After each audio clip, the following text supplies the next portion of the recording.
Vous écoutez AGFM, il est précisément 15h19 et j'ai le plaisir de recevoir en direct sur notre antenne Josette et Xavier qui sont membres de l'association Alcool Assistance pour le département de la Manche. Alors bonjour à vous deux et merci d'avoir accepté de venir parler de ce sujet d'actualité mais malheureusement encore tabou. Nous essaierons au long de cette émission de comprendre pourquoi. Auditeurs de AGFM, je vous rappelle que vous avez la possibilité de poser vos questions en direct en composant le 02 33 08 35 77. Xavier et Josette, bonjour à vous deux. Bonjour. Josette, vous pouvez vous approcher un petit peu plus du micro, voilà. Oui, ça devrait pas être mal du tout. Alors, dans un premier temps, pouvez-vous nous présenter l'association Alcool Assistance Manche ? Oui, alors notre association est une association de loi de 1901 dont le but principal est l'aide, l'accompagnement et le soutien aux personnes en difficulté avec l'alcool et leur entourage. Parce qu'il faut savoir que pour un malade de l'alcool, il y a environ 7 personnes qui souffrent ce que nous on appelle du voir-boire et ce que les médecins appellent la codépendance. Donc ça c'est notre premier terrain d'investigation et depuis quelques années nous sommes lancés dans la prévention en milieu scolaire, extrascolaire et dans le monde de l'insertion. Ce qui nous semblait également nécessaire. Ça a des retombées. Par exemple, des élèves nous appellent parce que papa ou maman ont un problème avec l'alcool, donc ça a des retombées inévitablement. Et ça a des retombées également sur les élèves, voilà. Alcool Assistance est une association d'ordre national, hein, c'est ça, avec des sections dans chaque département. Oui. Alors depuis peu, donc les statuts de Alcool Assistance ont changé. Nous, département et région, nous sommes structurés national, régional, départemental et local. Donc le régional est depuis peu une fédération à laquelle nous, Alcool Assistance de la Manche, nous sommes affiliés. Oui. Au sein du département, donc avant nous appelons ça des sections, maintenant nous appelons ça des lieux d'accueil. Nous avons environ 14 lieux d'accueil, voilà, répartis dans tout le département. C'est-à-dire que partout où vous allez dans le département, vous aurez toujours un lieu d'écoute et surtout un lieu de non-jugement et je dirais de respect de l'autre et de tolérance. Il y a bien sûr des réunions qui sont organisées, alors on va pouvoir en parler dès maintenant, pourquoi pas, des réunions qui sont organisées, si je me trompe pas, dans le Val-de-Serre, mais également sur Cherbourg, c'est ça ? Oui, alors sur Cherbourg et Tour-la-Ville, puisque maintenant c'est lieu d'accueil et agglomération cherbourgeoise. Donc c'est bimensuel, donc une fois à Cherbourg, une fois à Tour-la-Ville, voilà. Josette, quelque chose à ajouter peut-être à ce que vient de dire Xavier ? Pas vraiment, sinon qu'on peut compléter en disant qu'on a des lieux d'accueil sur toute la Manche. Hein. Oui. On en a, alors on va descendre des départements, on en a à Carentan, on en a à la Haye-du-Puy, on en a à Coutances, on en a dans mon fief à Gauville-sur-Mer, oui. On en a à Saint-Lô, on en a à Granville, à... Aide-moi Xavier, on en a à Granville. L'Haye-du-Puy, ok. Ouais, c'est fait, Granville, Avranches et Saint-Hilaire-du-Harcouët. Ce sont des réunions qui sont ouvertes à toutes et tous ? Tout à fait, ces réunions sont ouvertes à tous et à toutes, ou à toutes et à tous. Ouais, c'est-à-dire que il est même essentiel quand quelqu'un vient se renseigner sur la problématique alcool, qu'il soit accompagné par son entourage, parce que ça permet à l'entourage de recevoir la même information et ça permet aussi de quelquefois provoquer un petit déclic. Un petit déclic et un petit débat dans la famille, parce que très souvent c'est tabou et quand la famille ose venir se rapprocher du lieu d'accueil, et il repart très enrichi et un peu plus confiant en l'avenir. Alors on aura l'occasion de revenir dans le vif du sujet un peu plus tard. Ma première question, c'est la suivante. Comment définissez-vous la dépendance à l'alcool ? C'est pas facile comme question. Littéralement, donc, au niveau du dictionnaire, c'est avoir perdu la liberté de s'abstenir de boire. Ça, c'est la définition du docteur Fouquet. Pour nous, c'est ne plus être dans le plaisir, mais être dans le besoin. C'est d'ailleurs pour cela que l'on considère, ainsi que les médecins et tout le réseau qui travaille autour de cette problématique, considère que c'est une maladie à part entière, puisque nous la subissons. Nous ne pouvons pas arrêter comme ça du jour au lendemain. Il nous faut un certain temps, nous sommes dans un déni. Oui. Et ensuite, on a ce que nous on appelle un déclic, c'est-à-dire, bien souvent, je pense que Josette ne contredira pas, on en a marre d'en avoir marre, c'est-à-dire on en a marre de boire, on voit plus personne, on est dans une solitude où notre seul centre d'intérêt est la bouteille. Tout ce qui gravite autour n'a plus aucune espèce d'importance, dont l'entourage, principalement l'entourage, on en revient toujours au même, quoi. Donc voilà. Josette, quelque chose à ajouter? Non, pas spécialement. Je dirais que effectivement, la dépendance, c'est quelque chose de très difficile à vivre, et la maladie alcoolique, c'est la maladie de la solitude dans une famille. Vous pouvez être dans une famille, mais si vous êtes malade alcoolique, vous êtes quand même seul, parce que vous êtes le seul pris dans l'engrenage de ce produit. Après, la famille est aussi prise dans l'engrenage, mais d'une autre façon. Donc effectivement, c'est une maladie sournoise. Alors c'est un peu ma question suivante, justement, comment devient-on dépendant à l'alcool? Oh, il y a différentes façons. Moi je dirais, moi c'est mon point de vue personnel, il vaut ce qu'il vaut. C'est sournois quand on devient dépendant à l'alcool. Oui. On s'en rend pas compte. Mhm. On s'en rend pas compte. Notre entourage s'en rend compte bien avant nous. Mais nous, on s'en rend pas compte. On aime tellement ça. Donc, on s'en rend pas compte. Mais voilà, c'est... Xavier? Je dirais que effectivement, nous, on est dans le déni. Pourquoi on devient dépendant à l'alcool? Je pense que déjà, d'entrée de jeu, moi, si je prends mon cas, j'étais prédisposé, puisque en discothèque, quantité d'alcool égale, mes amis dormaient sur les banquettes, et moi, j'étais toujours en train de danser. Donc quelque part, je sais pas, alors il disait, il tient à l'alcool, effectivement. Alors comment on devient dépendant?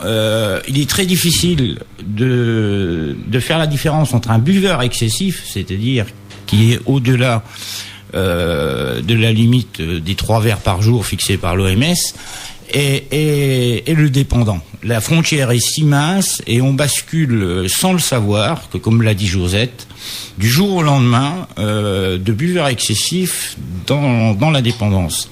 Il faut également ajouter que être dépendant n'est pas forcément une question de quantité, et n'est pas forcément non plus également une question journalière.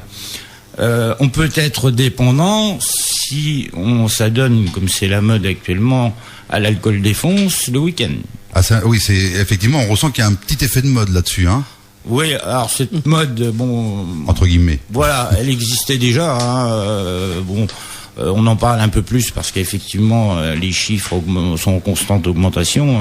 Dernièrement, dans un journal local, il y avait des chiffres qui sont assez effarants. Mais effectivement, c'est là toute la problématique, quoi. Oui, il y aurait une sorte de nouvelle défonce avec les jeunes à l'heure actuelle. Ouais. Oui, et un phénomène que l'on constate dans le département. Hein, d'abord, notre population s'est rajeunie. C'est-à-dire que le premier contact avec l'alcool se fait de plus en plus jeune. Aux urgences de l'hôpital Pasteur de Cherbourg, sans vouloir le citer, des préadolescents arrivent en coma éthylique quand même. Donc, quand on dit préadolescents, c'est-à-dire ce sont même pas des adultes. Et ils sont déjà en coma éthylique, quoi. Donc, on est en droit de se poser des questions, quoi. Mais donc, ça a rajeuni notre population, aussi bien dans nos réunions que dans nos interventions dans les centres de soins, parce que ça fait aussi partie de nos attributions, de nos interventions dans les centres de soins. Alors, est-ce que c'est pas une forme de désinhibition? C'est quelqu'un qui, ça va être plus facile devant les filles de parler peut-être sous alcool, ou je me trompe peut-être, hein, mais c'est votre avis que j'aimerais connaître sur ce sujet. Non, mais vous avez tout à fait raison. Ça désinhibe complètement. Et filles ou garçons, parce que maintenant c'est filles ou garçons, hein, se sentent vraiment plus brillants quand ils sont, comme ils disent, déchirés ou qu'ils se sont mis une mine. Hein, mais c'est filles ou garçons, Alors après, effectivement, cet alcoolisme qui se reproduit tous les week-ends. Quand c'est vraiment tous les week-ends, on est déjà dans une forme de dépendance. Parce que être dépendant de l'alcool, c'est pas forcément boire tous les jours. C'est boire de façon cyclique, oui, mais régulière. C'est-à-dire que quand les jeunes vous disent dans une école, on va dire, oh ben demain, ouais, super, c'est vendredi, on va s'en mettre une bonne, et puis samedi une autre, et que c'est toutes les semaines comme ça. C'est déjà programmé à l'avance, quoi. Voilà. Ça, c'est une forme de dépendance. Et puis, il y a d'autres formes de dépendance. On peut devenir dépendant de façon conviviale, à force, oui, de faire la teuf avec les copains. Oui. Ça peut être culturel aussi. C'est personnellement, oui, je peux le dire, hein, c'était une habitude familiale, très très jeune, on a bu du lait, puis après, il fallait quitter le lait, hein, on allait à l'école, donc on a bu du cidre, du calva, et voilà, sournoisement, sans s'en rendre compte, dans la convivialité de la famille, et on peut devenir dépendant. C'est ça qui est cruel, c'est que quelquefois les parents se rendent pas compte que c'est auprès d'eux que leurs enfants, ils apprennent à consommer l'alcool de façon trop importante. D'abord, les enfants, par principe, ne doivent pas boire d'alcool. Ça nuit à leur développement, que ce soit physique ou intellectuel. D'accord. Alors effectivement, la petite goutte de champagne ou de calva qu'on verse dans les biberons pour les baptêmes, ça c'est à proscrire totalement. Vous êtes d'accord ? Personnellement, je suis complètement d'accord. Oui, parce que malheureusement, c'est encore des coutumes qu'on la vie dure. Et ça se voit quand même assez régulièrement. Et pour vous, ça peut provoquer une glissade, une descente vers la dépendance ? Pas forcément. Non, faut pas non plus que... Mais je trouve que c'est pas...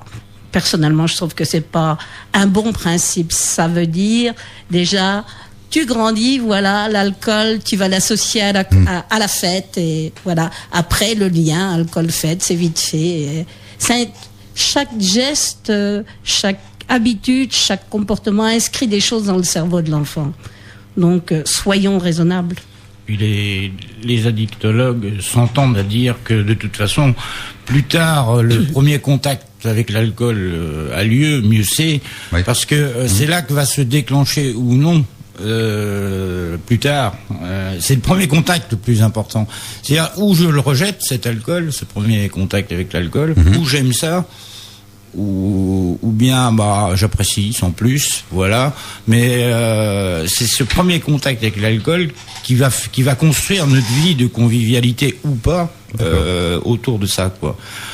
Ce qu'on pourra rajouter quand même, c'est que maintenant on constate de plus en plus qu'il y a une dépendance à l'alcool, effectivement, mais on a énormément de double addicts, c'est-à-dire des personnes qui ont deux produits. Alors, moi j'étais dans ce schéma-là, hein, j'avais deux produits. Oui. Moi j'étais pas dans le schéma de Josette, moi j'ai découvert l'alcool assez tardivement et j'aimais pas l'alcool, par contre j'adorais ses effets, donc je m'adonnais à l'alcool défonce. Et je me souviens d'un ancien de l'association qui m'avait dit, pour l'instant tu bois pour faire la fête, mais un jour tu feras la fête pour boire. Et ce jour-là, tu seras dépendant.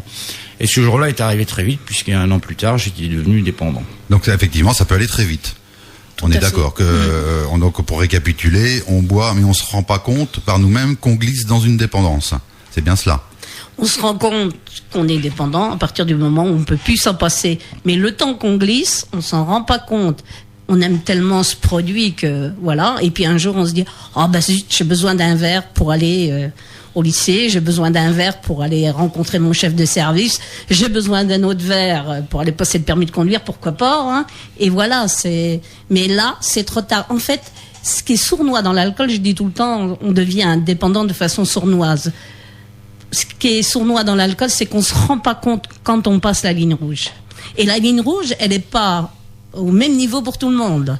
Il y a des gens qui vont être dépendants avec quelques verres, des gens qui vont qui resteront buveurs excessifs avec une bouteille, mais voilà, mais quand on peut plus s'en passer et qu'on est sans arrêt en train de regarder sa montre ou son calendrier en se disant oh, dans tant d'heures je vais boire, dans tant d'heures je vais prendre un apéro, je retrouve des copains, et voilà, c'est très très mal parti.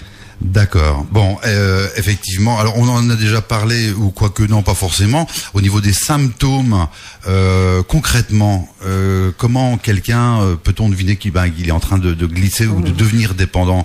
Ça se voit, ça se. Oui, ça se voit, puisque l'alcool est un perturbateur. Donc, automatiquement, il perturbe le comportement de la personne. Oui. Donc, son entourage s'en aperçoit inévitablement. Quant à la personne elle-même, arrivée à un certain stade, on commence à avoir des tremblements, des sueurs. Donc ça, c'est la dépendance physique. Mmh. Et en parallèle, il y a la dépendance psychologique. Qui, elle, on dit souvent, le plus dur, c'est pas d'arrêter de boire. Le plus dur, c'est de ne pas en reprendre. Oui.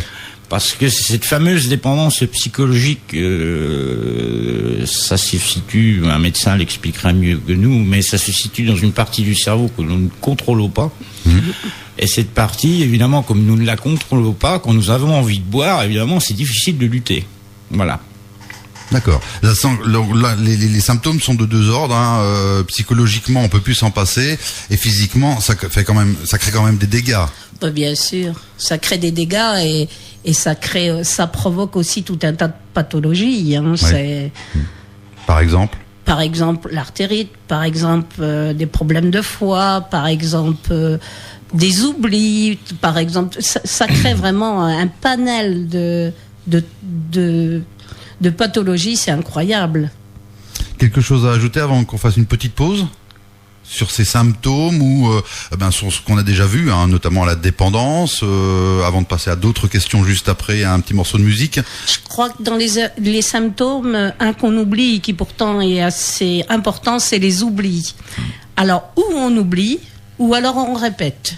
On oublie, on répète. C'est l'un ou c'est l'autre. On passe d'un extrême à l'autre. Mais ça, c'est facilement repérable pour la famille. Je m'en rappelle pas, ou alors... D'accord, ouais. Il fait beau, 2 heures après, il fait beau, même pas 2 heures, une demi-heure après, voilà, et tout ça, ce sont des troubles qui sont plus faciles à déceler par l'entourage que par le malade lui-même. Mais quand on vous dit pour la 10e fois, tu me l'as déjà dit, faut s'interroger. Vous écoutez AGFM, il est 15h40. Nous sommes en compagnie de Josette et de Xavier qui sont membres de l'association Alcool Assistance pour le département de la Manche. Avant la pause musicale, nous avons abordé le sujet de la dépendance et de ses symptômes. Lors de cette deuxième partie, nous allons voir comment on peut sortir de cette maladie. Je précise encore une fois que vous, auditeurs et auditrices de AGFM, vous avez la possibilité de poser vos questions en direct au 02 33 08 35 77. Alors, on entend parler ici et là de déni et de sujets tabous à propos de la dépendance à l'alcool. Alors, pensez-vous que les mentalités évoluent et que le sujet est mieux accepté aujourd'hui? Personnellement, je pense que oui. Je pense que les médias ont fait beaucoup de travail dans ce domaine. On en parle beaucoup plus. On a un regard moins négatif. Mais il y a encore beaucoup à faire. Il y a encore le déni, je dirais, c'est le malade qui provoque le déni, c'est son choix. Mais que ce soit encore tabou, oui, les familles cachent, mais je trouve, personnellement, je trouve de moins en moins, de plus en plus, nous voyons des mamans, des grands enfants, venir demander de l'aide. Oui. Xavier. Bah oui, puis. Je rejoins tout à fait Josette, les émissions ont fait que ça a été quand même une cause nationale, je crois, en 2011.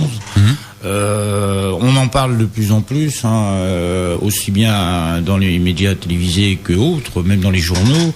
Nous, de notre côté, on fait aussi des campagnes de prévention, de prévention via les médias, locaux. Oui. Mais je pense que le tabou s'est levé. Moi, je vois ça comme ça. Le tabou s'est beaucoup levé chez l'homme, chez la femme. Je pense que Josette va être plus à même de répondre, mais il reste encore là parce que la femme, lors d'un congrès, c'est une docteure en psychologie qui nous avait fourni la réponse. La femme, elle incarne le toit protecteur, elle incarne la famille, mais surtout elle incarne les enfants. Et le fait de boire, elle fait du mal à ses enfants, et ça, la société ne lui donne pas le droit de boire. Le cas le plus flagrant, vous entrez dans un bar, un homme est ivre au comptoir, vous n'allez presque pas y faire attention. Si c'est une femme, il y a de fortes chances qu'en sortant, il y ait des réflexions. Il y a des différences entre l'alcoolisation féminine et masculine, c'est ce que vous voulez dire ? Oui, tout à fait. L'alcoolisation féminine est souvent vécue en huis clos, oui, au foyer, en cachette. Mais on va vers une évolution en ce moment où les femmes sortent. Elles sortent de chez elles. Elles vont boire avec les copines, elles vont boire sur les lieux de travail, parce que malheureusement ça se fait aussi. Voilà, les femmes maintenant sortent. Et je dirais, je m'autorise à dire ça parce que maintenant les femmes commencent à venir chez nous. De plus en plus ? Voilà, oui. En ce moment, surtout là, depuis quelques mois, dans le centre-Manche, les femmes viennent. Et ça, je vais pas dire c'est mon plus grand bonheur, parce que mon plus grand bonheur, ce serait qu'il n'y ait pas de femmes malades de l'alcool. Mais mon plus grand bonheur, c'est quand je vois des jeunes femmes, parce qu'en principe, c'est la quarantaine, je dirais entre 35 et 40 ans, voire un petit peu moins, elles commencent à venir vers nous. Et ça, je trouve ça super, parce que ça donne de l'espoir. Oui, puis cet espoir, il y a 30 ans, une femme qui fumait dans la rue, on la montrait du doigt. Oui. Donc on peut espérer que dans quelques années, une femme qui boit, on la montrera plus du doigt, quoi. Voilà, on vit, comme dit Josette, d'espoir, quand même. Par contre, le regard de la société, comme l'évoquait Xavier tout de suite, n'est pas du tout le même quand c'est un homme qui s'alcoolise ou quand c'est une femme. Un homme qui s'alcoolise, voilà, c'est un bon vivant. C'est une femme, alors là, c'est une mauvaise mère, c'est une femme facile, c'est une mauvaise ménagère, elle gaspille l'argent du ménage. On attribue à la femme des défauts qu'on n'attribue pas à l'homme, parce qu'elle est supposée justement garder le foyer. Et c'est vrai que les incidences sur les enfants sont pas les mêmes quand c'est maman qui boit. Quelque chose à ajouter, Xavier ? Avant de passer à une autre question. Non, je pense que Josette a tout dit là. On va préciser que l'association Alcool Assistance Manche, c'est anciennement la Croix d'Or. Vous pouvez faire le petit rectificatif. Ouais, tout à fait, parce que on a fêté donc nos 100 ans en 2010 et nous avons changé de nom parce que malgré qu'on ait été séparés de l'Église, parce qu'à l'origine ce sont des ecclésiastiques qui ont créé ce mouvement. Et donc, malgré qu'on ait été séparés en 1966 de l'Église, on continue à nous assimiler à un mouvement religieux. Donc, nos instances nationales ont décidé de changer de nom. Donc, ça a été Alcool Assistance La Croix d'Or, et là, depuis le 1er juin, c'est Alcool Assistance tout court. Bon, nous, dans le département de la Manche, nous précisons en dessous, anciennement La Croix d'Or, parce que beaucoup nous disent c'est une nouvelle association. La Croix d'Or, ça parle quand même à beaucoup de gens, quand même. C'est quand même une association qui est très ancrée et ancienne. C'est la plus ancienne. C'est le mouvement le plus ancien. Alors cette précision étant faite, on va passer à la question suivante. Comment peut-on sortir de la dépendance à l'alcool au travers de la volonté des thérapies, des établissements de soins et de l'entourage ? Ça fait beaucoup de choses à dire, je sais. On va commencer par un bout. C'est la maladie de la volonté, c'est bien ça ? Moi, je dirais que c'est pas que ça. C'est pas que ça. C'est pas que ça, parce que on parle de dépendance. Donc, on ne choisit pas d'être dépendant. On ne choisit pas d'être dépendant. Donc, après, la volonté, effectivement, les familles disent, il a qu'à, faut qu'on, on dirait que. Mais non, quelquefois, la dépendance est bien plus forte que la volonté. Et là, c'est difficile pour le malade. Donc, la volonté ne suffit pas. La volonté. Il faut, moi, je rejoins tout à fait Josette. C'est même pas une question de volonté, c'est un désir d'arrêter de boire. Et puis surtout pas faire l'erreur de savoir, chercher à savoir pourquoi je me suis mis à boire. C'est plutôt travailler. Là, on parle plus pour s'en sortir. C'est plutôt travailler pourquoi je souhaite arrêter de boire, c'est-à-dire pourquoi, qu'est-ce que ça va m'apporter, parce que être abstinent, c'est le seul moyen que l'on connaisse actuellement pour guérir de cette maladie. Ça c'est important, hein, il faut le souligner, hein, justement, être abstinent c'est pour le restant de ses jours. Voilà. D'accord, c'est ça. Donc c'est pour ça que cette maladie est très complexe, puisque quand on a même à n'importe quel âge, quand on vous dit ce sera plus jamais, même ne serait-ce qu'une goutte, sinon la machine se remet en route et le mécanisme de rechute est là. Effectivement, c'est quelque chose qui est difficile à admettre. Mais d'où le rôle de l'association qui oriente quand on vient nous voir. On travaille en fait nous en réseau, c'est-à-dire que on travaille avec le médical, on travaille avec les CCAS, on travaille avec plein de partenaires. Et chacun, dans son domaine de compétences, fait en sorte que la personne qui a besoin d'aide arrive à acquérir un bien-être. Voilà. D'accord, c'est noté. Alors, thérapie, on en parle également. Les établissements de soins, vous pouvez nous dire un petit peu comment ça se passe, un sevrage en établissement de soins, rapidement? Est-ce que c'est douloureux, oui, parce qu'on entend ici et là dire alors, que oh là là, moi je vais t'enfermer dans un truc. Alors le cliché de la prison, comme j'ai entendu il y a encore pas longtemps, c'est faux. Dans un centre de soins, vous êtes dorloté, vous êtes chouchouté, on prend soin de vous, on est à votre écoute. On vous fait le premier point, c'est le sevrage, c'est-à-dire débarrasser le corps du produit alcool. Alors, le sevrage varie d'une personne à l'autre puisque chaque cas est différent. Il est de maximum 7 jours. Il peut être plus ou moins douloureux suivant les doses évidemment ingurgitées, parce que si on arrive et qu'on buvait, 2 bouteilles de whisky par jour, bien évident que le sevrage va être plus compliqué que si on buvait 4-5 verres de vin par jour, ça c'est sûr. Et puis ensuite commence le travail sur soi, c'est-à-dire, donc là c'est les autres semaines, c'est entre 3 et 4 semaines un soin. Et là le travail sur soi, c'est se préparer en quelque sorte à la sortie. Parce que la sortie est très importante, parce que l'alcool, il est présent partout. Je vais acheter mon journal, je vois de l'alcool, je vais faire mes courses, je vois de l'alcool. Je suis en famille, je vois de l'alcool. C'est ça, c'est pas parce qu'à votre sortie, les bars vont pas s'arrêter de tourner et fermer parce que vous êtes sorti. C'est à vous de vous adapter à la société. Et c'est là toute la difficulté. Oui, je dirais que la personne qui sort d'un centre de soins, normalement, elle a changé. Mais il faut bien qu'elle se dise que l'extérieur, lui, il n'a pas changé. Donc... Alors l'extérieur, ça nous amène justement à parler de l'entourage qui a connu la personne sous alcool. Comment ça va se passer quand elle va revenir et qu'elle sera sevrée? Il y aura un grand chamboulement dans la vie de l'entourage. Vous êtes d'accord avec ça ou pas? C'est très compliqué. C'est très compliqué parce que souvent le malade de l'alcool, à sa sortie, d'abord...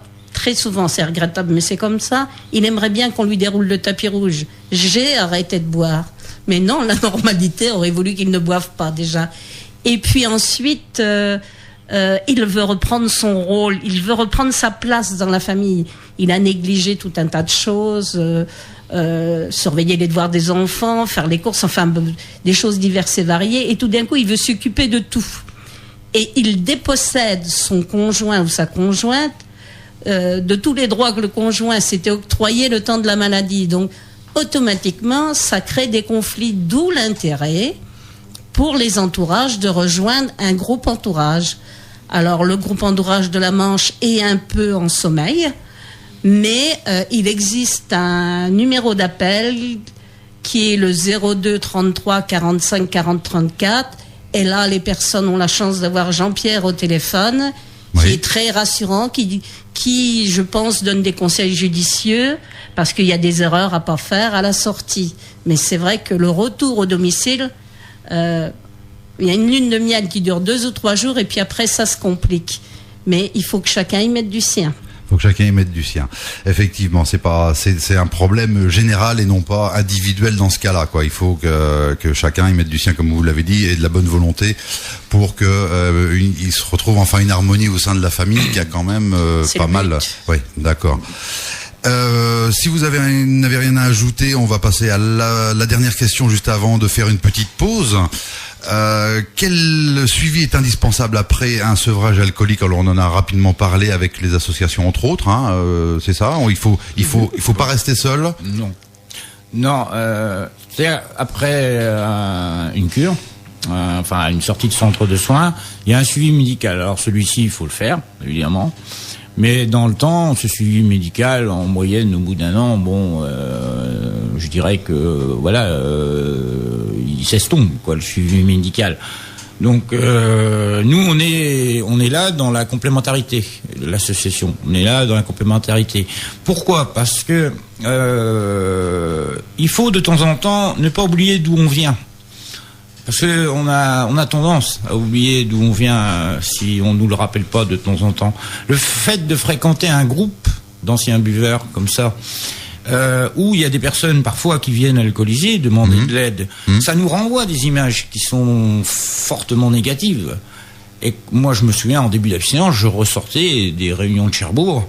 J'avais mes batteries de regonfler pour une semaine parce que je me disais je veux pas recommencer à refinir comme celui-là, quoi. C'est clair, quoi. Voilà. C'est cette piqûre de rappel, je dirais, qui fait notre force. Et notre force aussi réside dans le fait qu'on a des permanences téléphoniques 24 heures sur 24 et 7 jours sur 7. Ça c'est important, on le verra à la fin justement, on se permettra de laisser des contacts, hein, que ce soit sur le site internet ou des contacts téléphoniques, surtout pour ne pas rester seul en cas d'envie malheureusement subite. Xavier, j'ai coupé un petit peu, je suis désolé, je vous laisse poursuivre, mais c'était important, on en parlera à la fin pour les contacts en tout cas. Hein. Oui. Ce que je voulais ajouter en complémentarité de ce que Xavier disait, en parlant des associations. Déjà, il y a plusieurs associations dans les départements. Je ne vais pas faire la promotion des autres, mais il y en a d'autres qui sont très bien aussi. Et ce qui est important, c'est que le malade qui veut rester dans l'abstinence fréquente une association. Parce que, bien évidemment, il va trouver des conseils judicieux pour maintenir son abstinence, pour apprendre à dire non. Mais il y a aussi quelque chose de magique dans ces associations. C'est le lien. On est en lien. On crée des réseaux d'amitié, de soutien. Et ça n'a pas de prix. Ça n'a pas de prix, à mon avis. Je vous rappelle que si vous nous rejoignez, eh bien, depuis maintenant 3 bons quarts d'heure, nous sommes en compagnie de Josette et de Xavier qui sont membres de l'association Alcool Assistance pour le département de la Manche. Alors, il y a quelques minutes, nous avons abordé le sujet du sevrage. De votre côté, auditeur, vous avez encore la possibilité de poser vos questions en direct au 02 33 08 35 77. Alors, Xavier et Josette, vous serez à Cherbourg ce soir dans le cadre du débat public sur les conduites addictives qui se déroulera à 20h à la salle polyvalente.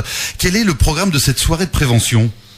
Alors, le programme est le suivant. Donc, il y a une pièce de théâtre humoristique par, je me souviens plus le nom de la troupe, mais qui a l'habitude c'est-à-dire qu'ils vont traiter de façon humoristique la problématique addiction en général. Alors, c'est une soirée addiction qui brasse très large, c'est-à-dire pas forcément que l'alcool. Hein. Il y a notamment le jeu, Internet, il y a plein d'addictions. Donc, c'est quand même une soirée d'information et un débat public qui va brasser large. Je pense quand même que l'alcool et les drogues vont prendre une grande place quand même, puisqu'il y a après donc cette pièce de théâtre, il y a une intervention de deux médecins, donc qui sont le docteur Canoville qui est addictologue, et le docteur Torel qui est psychiatre. Donc voilà. Et ensuite donc il y a une table ronde. Alors composée de docteur Durand, qui est addictologue, de Olivier Le Danois, qui est commissaire adjoint du commissariat central de Cherbourg, d'une représentante de la maison des adolescents, et je suis désolé, je me souviens plus de son nom. Non, mais voilà. On n'a pas l'affiche sous les yeux, c'est compliqué. Donc, Alcool Assistance, oui, bien sûr. En ma personne, voilà. Et puis je pense, il y a aussi une psychosociologue qui sera là, je pense, pour analyser, voilà. Bon, le tout animé par Florian Blers. Voilà. Ok, donc cette soirée, ce débat public sur les conduites addictives, ça se déroule ce soir à 20h à la salle polyvalente de Cherbourg. On en parle sur notre antenne depuis qu'on a eu connaissance de cette manifestation. Tous les jours, on en a fait la promotion entre guillemets. Rien d'autre à ajouter sur cette soirée. Je pense que on a fait à peu près le tour. Le mieux, c'est de s'y rendre pour se rendre compte du contenu. Et on va ajouter les contacts pour vous joindre, responsable de l'association Alcool Assistance pour le département de la Manche. Alors il y a un site internet, mais également des numéros de téléphone. Est-ce qu'on peut les donner à l'antenne ou préférez-vous que tout simplement les gens aillent sur le site internet en cas de besoin? Comment peut-on pratiquer si les gens ont besoin de vous contacter? Disons que ça va être compliqué de tout donner à l'antenne dans la mesure où chaque lieu d'accueil a ses numéros de téléphone. Donc j'engage vivement les gens à aller sur internet.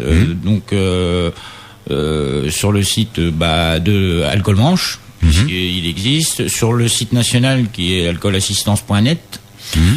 Et puis nous avons créé au mois de mars une page Facebook Alcool Assistance de la Manche. Voilà, nous sommes également sur Facebook. D'ailleurs, on est en partenariat avec AGFM puisque on est souvent dessus. Tout à fait. Donc voilà. Donc avec plaisir d'ailleurs, sans problème même. Hein. De toute façon, même si c'est, si vous appelez à un numéro, on saura toujours vous réorienter vers la personne concernée. Ok. Avez-vous quelque chose à ajouter avant de clore cette entrevue? Quelque chose d'important qui vous paraît extrêmement important? Un message à faire passer, ne serait-ce qu'un petit message d'espoir pour les gens qui nous écoutent et qui sont dans la dépendance ou qui connaissent quelqu'un de leur entourage qui est dans la dépendance et qui malheureusement sont pris au dépourvu. Alors le petit message d'espoir pour terminer cette interview, c'est à vous de le donner. Moi personnellement, je dirais l'alcoolisme, c'est pas une fatalité. On choisit pas de tomber dedans, mais par contre on peut choisir d'en sortir.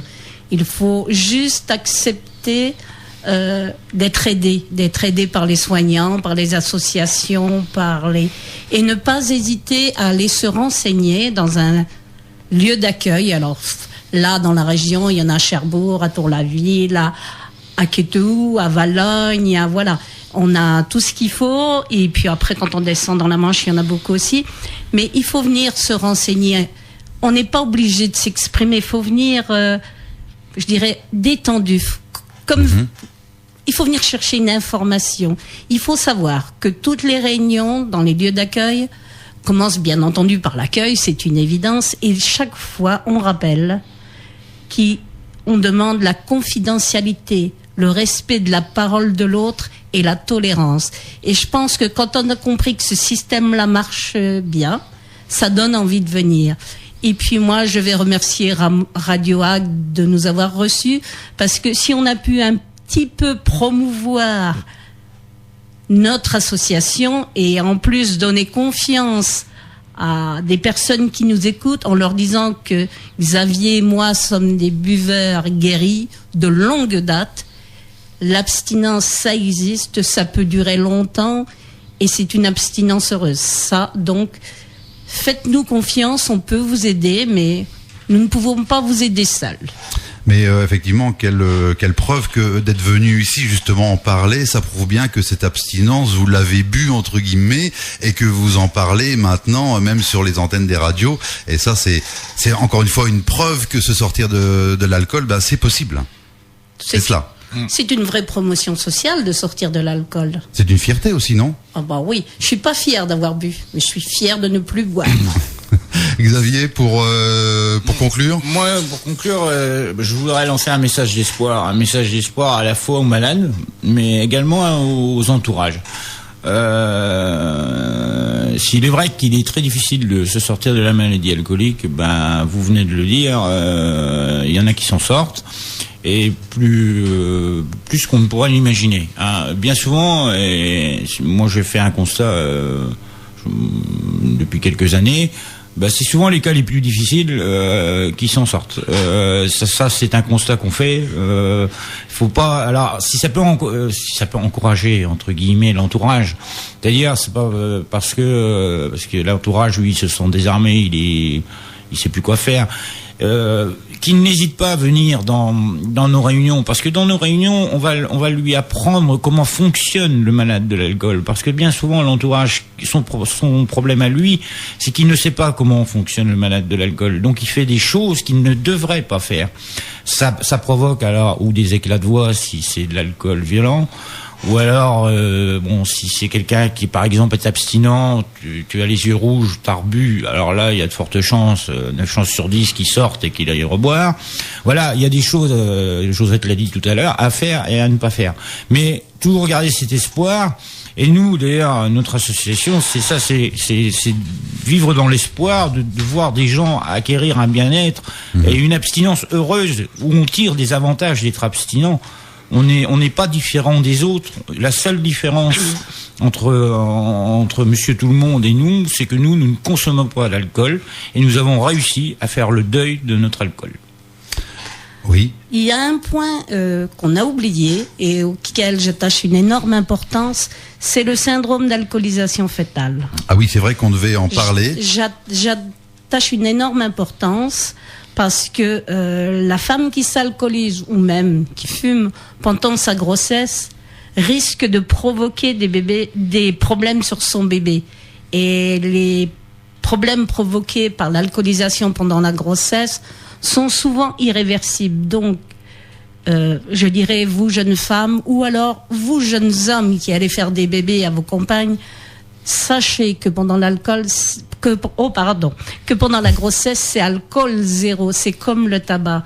Et ça, c'est très très important. Je crois que c'est un message qu'il faut qu'on porte, parce que j'ai remarqué, même dans les maternités, on ne parle pas de ça. Et c'est vraiment regrettable. Je pense que le message est bien passé, je l'espère en tout cas. Encore une fois, merci à vous deux d'avoir accepté notre invitation pour parler d'un sujet délicat. J'espère vivement que votre intervention fera l'objet d'une prise de conscience de la part de personnes qui sont sous cette influence d'alcool. Et cette émission, vous aurez la possibilité de la réécouter en différé dans les heures qui viennent depuis notre site internet et sur la page Facebook de AGFM. Merci à vous deux. Merci, et puis bonne continuation.